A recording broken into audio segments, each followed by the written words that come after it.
मैं देख रहा हूँ मंच के पीछे भी लोग हैं व्यवस्था खराब करने में। ये चुनाव नगर पालिका नगर निकाय का चुनाव है। मैं सुबह तालिग्राम गया था। सबसे पहला कार्यक्रम मैंने समाजवादी पार्टी के नौजवान प्रत्याशी जानू के पक्ष में वोट मांगे और मैंने तालिग्राम के लोगों को याद दिलाया कि जब मैं पिछली बार आया था तो सुबह 8 बजे आया था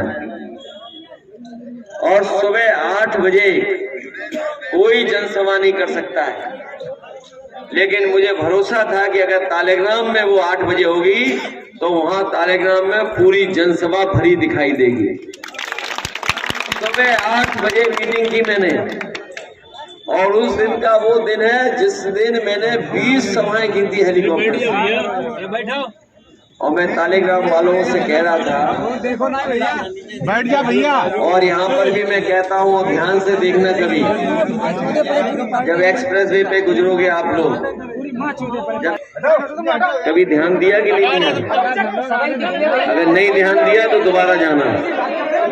और अगर बिल्डिंग के पास खड़े हो जाओगे तो एकदम सीधी बिल्डिंग दिखाई देगी और वो बिल्डिंग जो बनी है, कई दूर से जाने वाले आने वाले लोग सोचते हैं ये होटल बना है। और उत्तर प्रदेश की जो बेहतरीन फॉरेंसिक लैब होती है, जिसमें पुलिस को मदद करने के लिए वो लैब बनी हुई है, तमाम उसमें केसेस आते हैं, उसकी जांच होती है और रिपोर्ट के ही आधार पे कई बड़े बड़े अपराधी पकड़े जाते हैं जो छुपे रुस्तम होते हैं। ये फॉरेंसिक लैब बनी है। जितना समाजवादियों ने बनाया उतना ही बना हुआ है। ये जो मुख्यमंत्री जी और मुख्यमंत्री और बीजेपी वाले जाने कितना विकास का दावा करते हैं, अभी भी कई खिड़कियों में शीशे नहीं लगा पाए। 6 साल हो गए हैं, अभी तक शीशे नहीं लगा पाए। और यही आगरा लखनऊ एक्सप्रेस वे पे बोर्ड पर जो दिखाई देता है तिरवा, पूरे देश में देखा हो किसी कट पे इतनी लाइट नहीं दिखाई देती होंगी जितनी तिरवा के कट पर लाइट दिखाई देती है। रात में तो देखा होगा, सड़क का हाईवे देखा होगा, कट देखा होगा, पूरे देश में और जगह भी घुमाए होंगे आप। कुछ लोग तो गए होंगे, नहीं गूगल करके देख लो। इतनी साफ सुथरी लाइट हाईवे बना हुआ हो तो बताओ, कहीं बना बताओ, आप बताओ। और यही सड़क कल्याण सिंह दौरे जी हमारे जिलाध्यक्ष थे, बताओ कैसी थी सड़क ये वाली जब आप जिलाध्यक्ष थे? सिंगल रोड थी, जा नहीं सकते थे। हमारे जो पड़ोसी हैं, जब हम पार्टी कार्यालय की बाउंड्री पीछे बना रहे थे तो पड़ोसी ने कहा क्यों पीछे बना रहे हो, आगे बनाओ, जमीन कब्जा कर लो थोड़ी सी। लेकिन आज भी देखोगे अगर कोई लाल मार्क बनाएगा करेगा तो आपकी बाउंड्री पर कहीं भी कोई लाल मार्क नहीं मार सकता है। कहीं जमीन कब्जा नहीं है आपकी पार्टी कार्यालय में। ये पार्टी कार्यालय देख लो, पड़ोसी का देख लो, थोड़ा बहुत कब्जा है पड़ोसी पे, क्या नहीं है? बहुत होशियार है हमारे पड़ोसी, उन्होंने कुछ बना दिया कोई छू नहीं सकता। ऐसी चीज बना दी कि जिसको कोई छू नहीं सकता। यही आपका मंडी, उस दिन मैं गया था मंडी में, सरकार कह रही थी आलू की हम कीमत देंगे, आलू खरीद लेंगे। आप में से कुछ लोग तो खेत में आलू पैदा किए होंगे, सभी लोग का तो भैया बताओ आलू। जब हम लोगों ने थोड़ा बहुत शोर मचाया तो थोड़ा कोल्ड स्टोर पे दबाव बनाया सरकार ने और आलू थोड़ा रखवा दिया।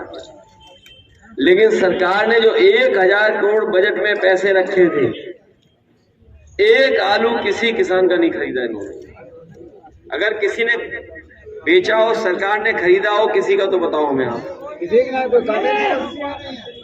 और खाना पूर्ति के लिए मंडी चला दी, जितनी हम लोगों ने बनाई थी मंडी, रंग पोत दिया और थोड़ी छत पर ठीक कर दी, अपने लोगों को आवंटित कर दिया। मंडी वैसी की वैसी दिखाई दे रही है। कहीं बन पाई क्या नहीं बन पाई? और आपने वो भाषण भी सुना होगा सरकार के मुख्यमंत्री जी का, जिसमें वो कन्नौज के एक गोबर प्लांट की बात कर रहे थे। याद है, गोबर प्लांट की बात हो रही थी, और गोबर प्लांट की बात करते करते वो भूल गए कि यहाँ पर तो जनता को इत्र पार्क चाहिए, गोबर पार्क नहीं चाहिए। और हमें मजबूरी में कहना पड़ा कि ये गोबर वाला प्लांट तुम खुद ले जाओ अपने यहाँ, हमारा केवल इत्र पार्क चालू कर दो। और इत्र पार्क इसलिए बना रहे थे, यहाँ का उद्योग, यहाँ के लोगों को लाभ मिले, लाभ पहुंचे। वो अगर पार्क बन गया होता चक्कर में कि हाथ कूदने तो दुनिया में, हालांकि आप लोग बहुत से देशों से कारोबार करते हो, बहुत से देशों में आपका कारोबार है, अपना देश में भी कारोबार है, लेकिन अगर वो पार्क बन जाता तो दुनिया के दूसरे हिस्से में जहां पर बड़े बड़े पैमाने पर कारोबार इत्र का, परफ्यूम का, साबुन की खुशबू का होता है, वहां तक आपके कन्नौज का माल पहुंच गया होता। 6 साल हो गए वैसे ही पड़ा हुआ है, 6 साल हो गए वैसे ही पड़ा हुआ है। बिजली आती थी 24 घंटे, अब बिजली कितनी आ रही बताओ? अब चुनाव है इसलिए आ रही है, और चुनाव चला हो जाएगा, फिर देखना मच्छर ना आपको पूछे तो कहना आप। अगर मच्छर ना तुम्हें पूछने आए कान के पास कि बिजली है कि नहीं है, बताओ रेट आपको बिजली का ज्यादा देना पड़ रहा है कि नहीं देना पड़ रहा? कितना बिजली का बिल देना पड़ रहा बताओ?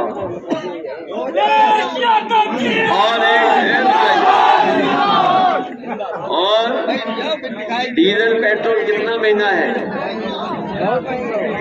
ये मोटरसाइकिल चलाने वाले बताओ पेट्रोल महंगा हो गया कि नहीं हो गया? और अगर ये चीजें नहीं याद रखे तो घर जाकर के अपना लाल वाला सिलेंडर देख लेना, भरा है कि खाली है। और भराने जाओगे तो बताओ कितना पैसा लग रहा है आपका।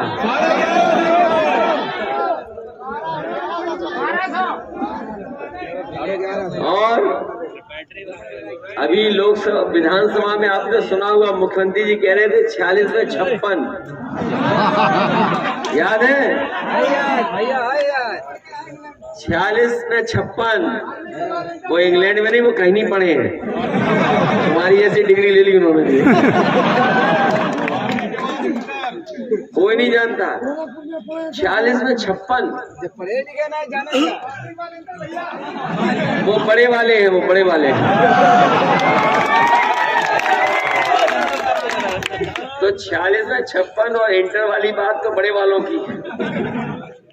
तो सोचिए सरकार किन लोगों के हाथ में है। और जब बीजेपी को लगता है कि वो सीधी लड़ाई नहीं लड़ सकते, तो बताओ लड़ने से बचा लिया।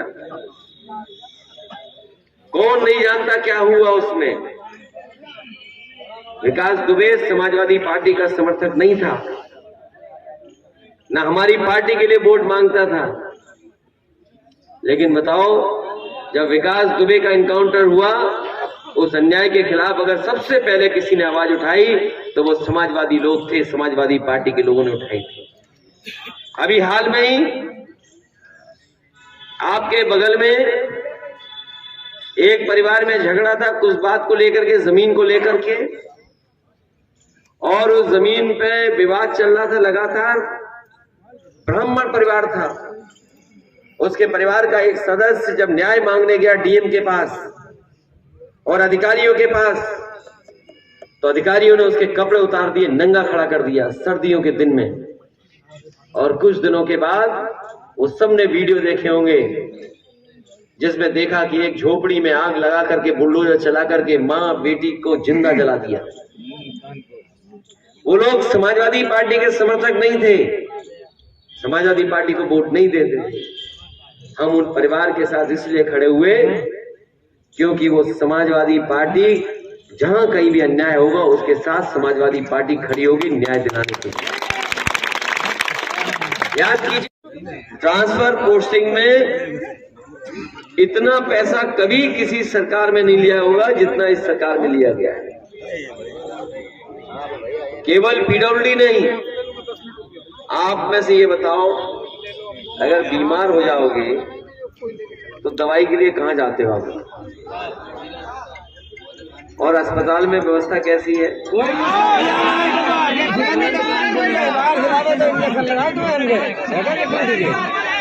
ये जिला अस्पताल भी समाजवादियों का बनवाया हुआ है।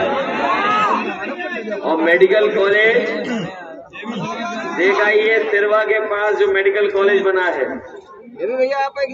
जितना उसमें सुविधाएं होनी थी वो भी सुविधा नहीं दे पाई।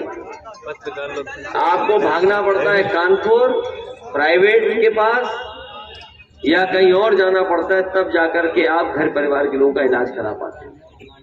और एक बहुत गंभीर बीमारी है जो धीरे धीरे फैल रही है, वो है कैंसर। इधर न जाने कहां से कैंसर बहुत फैल रहा है। और कैंसर ऐसी बीमारी है, एक बार कैंसर किसी के परिवार में आ गया तो इलाज में न जाने कितना पैसा खर्च हो जाता है।